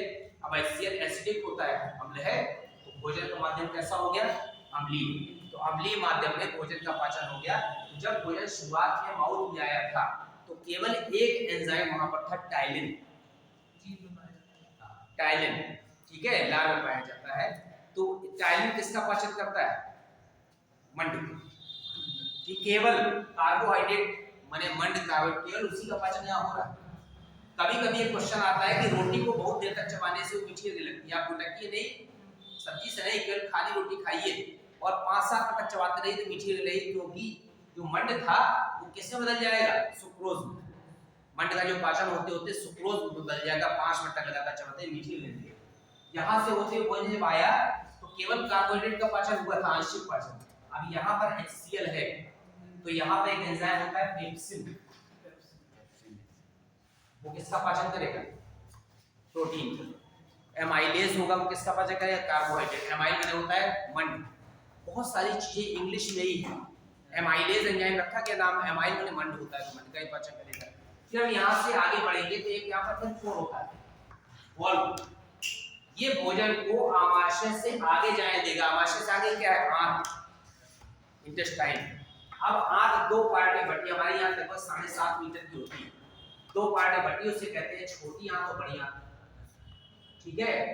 छोटी आंत 6 मीटर लंबी होती है, 6-6.25 मीटर, और बड़ी आंत 1.5 मीटर लंबी है। तो हमें नाम उल्टा क्यों रख दिया, छोटी आंत 6 मीटर लंबी है, बड़ी आंत 1.5 मीटर लंबी है। अगर यहाँ पर मशीन का धागा पड़ा हो, है ना, तो आपको जल्दी दिखाई देगा, इतना मोटा इतना सा डंडा पड़ा होगा ना तो दिखाई देगा। बड़ी आंत 1.5 मीटर की है लेकिन उसका व्यास ज्यादा है, इसे दिखती है वो कि हाँ ये आंत है। और छोटी आंत पतली होती है, कुंडलित खूब लंबी होती है, लेकिन वो उसकी तुलना में कम महसूस होती है, इसीलिए छोटी और बड़ी आंत। मेन भोजन का पाचन छोटी आंत में ही हो रहा है। छोटी आंत की जो दीवार होती है, ये सपोज करिए छोटी आंत है, तो यहाँ से जैसे ही छोटी आंत शुरू होती है यहाँ पर लीवर लगा होता है, ये वाले यकृत, यकृत के अंदर भोजन नहीं जा रहा, इससे पाचक रस निकल के कहाँ आ रहा है, छोटी आंत। अब छोटी आंत का जो कुंडलित भाग होता है उसके बीच में अग्न्याशय लगा होता है, अग्न्याशय पैंक्रियास, वो अग्न्याशय रस स्रावित करता है, उसका लिक्विड भी किसमें आ रहा है, छोटी आंत, ठीक है ना। ये सब ऐसे अंग हैं जिनके अंदर भोजन नहीं जा रहा है। तो यकृत शरीर का सबसे बड़ा अंग है। इसके बाद क्या है, सेकंड नंबर का अग्न्याशय, और इसके बाद छोटी आंत की दीवार भी लिक्विड सीक्रेट करती है उसे कहते हैं आंतरीय रस। तो ये तीनों रस भोजन का पाचन करते हैं। यहाँ से पित्त रस निकल रहा है, यहाँ से अग्न्याशयी रस निकल रहा है, इसकी दीवार पर क्या निकल रही है, आंतरीय रस। इन तीनों रसों से पाचन होने के पश्चात छोटी आंत की दीवार में ऐसी रचनाएं होती हैं उंगली नुमा, इसे कहते हैं बिलाई, हिंदी में कहते हैं रसांकुर। ये छोटी आंत का आंतरिक क्षेत्रफल बढ़ा देते हैं और पचे हुए भोजन को क्या कर लेते हैं, एब्जॉर्ब कर लेते हैं। हमारा जो फूड है एट लास्ट एकदम लिक्विड फॉर्म में आ जाता है, डाइजेस्ट होकर। तो आप जितना ज्यादा दांतों से वर्क करेंगे उतना आंतों को काम कम करना पड़ेगा, और जितना भोजन निगल लेंगे वो सब काम किसको करना पड़ेगा, आंतों को, तो डाइजेशन अच्छा नहीं रहेगा। तो यहाँ पर जो बिलाई या रसांकुर कहते हैं ये बचे हुए भोजन को एब्जॉर्ब कर लेते हैं, और बिलाई के अंदर यहाँ पर क्या होती है, बिलाई के अंदर क्या होती है, रक्त केशिकाएं और लसिका केशिकाएं। तो हमारा भोजन किसमें चला जाता है, रक्त, पचा हुआ भोजन रक्त में, और रक्त पूरे शरीर में सर्कुलेट कर रहा है, तो पूरे शरीर को क्या देता है, न्यूट्रिएंट्स देता है। मुख्य रूप से किस रूप में, ग्लूकोज के रूप में। और हमारी कोशिकाएं लगातार क्या उत्पन्न करती है, ऊर्जा उत्पन्न करती रहती है। तो एक क्वेश्चन आता है कि स्वांगीकरण से पचे हुए भोजन को शरीर में उपयोग करना, भोजन का अवशोषण तो हो गया, बचे हुए भोजन को शरीर में उपयोग करना क्या कहलाता है, स्वांगीकरण। और जो यहाँ से अनवांटेड मटेरियल बचता है, अपच पदार्थ, वो बड़ी आंत से होकर कहाँ निकल जाता है, शरीर से बाहर। तो बड़ी आंत का काम है केवल अतिरिक्त जल को अवशोषित कर लेना और अपच पदार्थ को शरीर से कहाँ निकाल देना, बाहर निकाल। स्वांगीकरण माने जो पचे हुए भोजन का शरीर में उपयोग, अवशोषण में तो पहले एब्जॉर्ब कर लिया, उसका उपयोग क्या हो रहा है शरीर में। अब दो चार क्वेश्चन कभी कभी लीवर से आते हैं। यकृत शरीर का सबसे बड़ा अंग है और सबसे बड़ी ग्रंथि है। अब समझिए, ग्रंथ उसे कहते हैं ऐसा जो है स्ट्रक्चर जो किसी पदार्थ को सिक्रीट करता, स्रावित करता है, वो ग्रंथि है। और अंग किसे कहते हैं, ग्रुप ऑफ टिश्यू। तो ये दोनों है, ये शरीर का सबसे बड़ा अंग भी है और शरीर की सबसे बड़ी ग्रंथि भी है। चॉकलेटी रंग का होता है, ब्राउन कलर का, चॉकलेटी ब्राउन आपको पता ही है। इसके अलावा जो लीवर है वो दो पार्ट में बटा होता है, लेफ्ट लोब और राइट लोब, बाईं पारी और दाईं पारी। लीवर में मुख्य रूप से जो सेल्स होती है जो यहाँ पर क्या हानिकारक पदार्थों का भक्षण करती है, उसे क्या कहते हैं, कप्फर सेल्स। एक विशेष प्रकार की कोशिकाएं होती हैं लीवर के अंदर जो हानिकारक पदार्थों क्या करती है, भक्षण, उन्हें कप्फर सेल्स कहते हैं। लीवर यहाँ पर जो जूस सिक्रीट करता है उसे पित्त रस कहते हैं, बाइल। हरे पीले रंग का लिक्विड सिक्रीट करता है 1 से 1.5 लीटर, उसको क्या कहते हैं, पित्त रस कहते हैं। इसमें कोई पाचक एंजाइम नहीं होता, लेकिन बहुत इंपॉर्टेंट कार्य है हानिकारक पदार्थों का भक्षण करना, इसके अलावा वसा को पचने योग्य बनाना। और सबसे इंपॉर्टेंट काम लीवर का ये नहीं है, सबसे इंपॉर्टेंट कार्य है कि भ्रूणावस्था में, एम्ब्रियोनिक स्टेज में, जब तक हड्डियां डेवलप नहीं हुई हैं तब तक जो आरबीसी बनती है किसके अंदर बनती है, लीवर के। बाद में किसमें बनती है, बोन मैरो में। हमारी जो लंबी हड्डियां हैं इसके अंदर जो पदार्थ भरा उसको बोन मैरो कहते हैं, बाद में बनती है बोन मैरो में, लेकिन शुरुआत में किसमें बनती है, लीवर में। शुरुआत में आरबीसी बनाने का किसका है, लीवर। एक और इंपॉर्टेंट कार्य है, हमारे शरीर में भोजन के पाचन के बाद टोटल क्या बन जाता है, ग्लूकोज। अतिरिक्त ग्लूकोज शरीर से बाहर ना निकल जाए, ठीक है, मूत्र के द्वारा, इसलिए ग्लूकोज को किससे बदलने का काम करता है, ग्लूकोज और ग्लाइकोज में अंतर ये है कि जैसे आप कपड़े ठूस के बैग में भरते हैं, वो ग्लूकोज, जब उसको प्रेस कर देते हैं तो कम जगह पे ज्यादा कपड़े आ जाते हैं, तो वो ग्लाइकोज है। जैसे नटाई में धागा लपेट देते हैं ना, तो है तो धागा ही, लेकिन आपने कंसेंट्रिक कर दिया, कम जगह में उसको स्टोर कर दिया, वो ग्लाइकोजन फॉर्म। तो ग्लूकोज अतिरिक्त ग्लूकोज को किससे बदल देता है, ग्लाइकोजन। ये भी लीवर का ही कार्य है। और जब आप व्रत रहते हैं तो आपको ऊर्जा नहीं मिल रही है, कोई कुछ खाने को नहीं मिल रहा है, उस समय ग्लाइकोजन को वापस ग्लूकोज में बदलने का काम किसका है, लीवर। अतिरिक्त फूड को स्टोर करता है ग्लाइकोजन के रूप में, और जब आवश्यकता पड़ने पर व्रत के समय वापस किसे बदल देता है, ग्लूकोज में बदल देता है, ठीक है। तो पित्त रस बना रहा है, ग्लूकोज से ग्लाइकोजन बना रहा है, ग्लाइकोजन को वापस बदल रहा है, आरबीसी बना रहा है। ये सारे फंक्शन किसके हैं, और शरीर की दूसरी सबसे बड़ी ग्रंथि क्या है, पैंक्रियाज में अग्न्याशय, ठीक है, वो अग्न्याशयी रस बनाती है। इसके अलावा जो इंसुलिन हार्मोन है उसको बनाने का काम भी किसका है, अग्न्याशय। अगर इंसुलिन नहीं बनेगा तो आपको क्या हो जाएगी, ठीक है।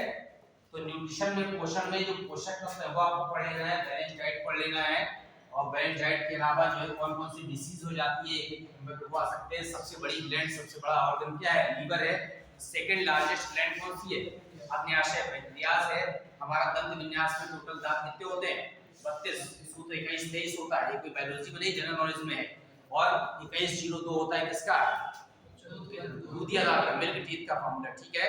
जो हमारी टंग है उसमें, टंग में जो फंक्शन क्या है इसका, भोजन को लाना मिलाना, और इसके अलावा टेस्ट बड्स होती है ताकि हमारे भोजन को क्या कर ले सके, स्वाद ले सके।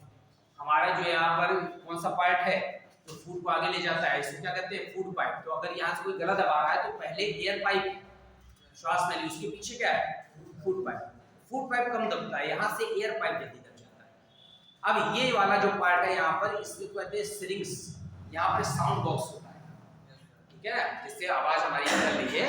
वो साउंड बॉक्स उसमें कोई हड्डी नहीं, केवल किसका बना है, मसल्स या फ्लैप्स का बना हुआ है। और साउंड बॉक्स से आवाज निकलती है, उसको एडम्स एपिस कहते हैं, उसी को लैरिंक्स कहते हैं, उसी को सिरिंग्स कहते हैं बर्ड्स में, उसी को क्या कहते हैं सामान्य भाषा में, साउंड बॉक्स, ठीक है। शरीर की सबसे बड़ी अंतःस्रावी ग्रंथि कौन सी है, थायराइड अंतःस्रावी ग्रंथि, ठीक है ना। दो तरह की ग्रंथियां होती हैं, सॉरी 3 तरह की, बाह्यस्रावी, अंतःस्रावी, मिश्रित। तो बाह्यस्रावी में यकृत है, और अंतःस्रावी में कौन सी है, थायराइड। अंतःस्रावी का मतलब है जो हार्मोन स्रावित करे, और बाह्यस्रावी का मतलब है जो अपने द्वारा निर्मित पदार्थ को कहां बाहर करे, शरीर से बाहर, शरीर के बाद किसी नलिका द्वारा। तो यकृत का जो जूस है वो जिस नलिका द्वारा ले जाया जा रहा है, इसलिए वो क्या है, बाह्यस्रावी है।